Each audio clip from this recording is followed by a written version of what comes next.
Utiliser les algues dans les produits cosmétiques, on connaissait.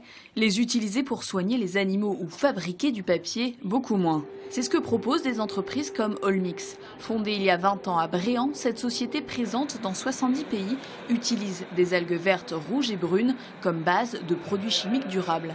C'est intégrer des molécules d'algues dans des cachets, dans des liquides.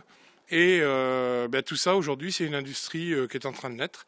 Alors, de Bretagne, avec des algues bretonnes, on est capable de vendre dans le monde entier des gammes de nouvelles générations de produits dans tout ce qui est remplacement des antibiotiques.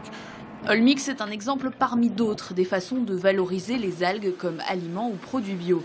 Des algues cultivées en masse en Asie, mais peu produites, voire stigmatisées en Bretagne.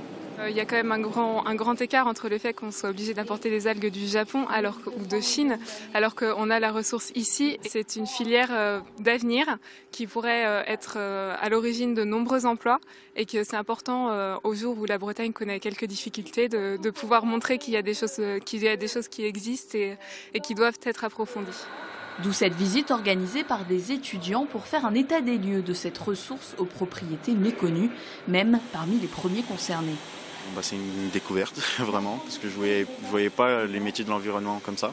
Enfin, j'avais déjà entendu parler des algues qu'on met dans les champs pour faire des engrais, mais que ça puisse remplacer des médicaments au niveau des animaux ou même des engrais plus poussés pour certaines plantes, ça a été une surprise pour moi. Avec 70 tonnes d'algues cultivées par an, la Bretagne représente 90% de la production française.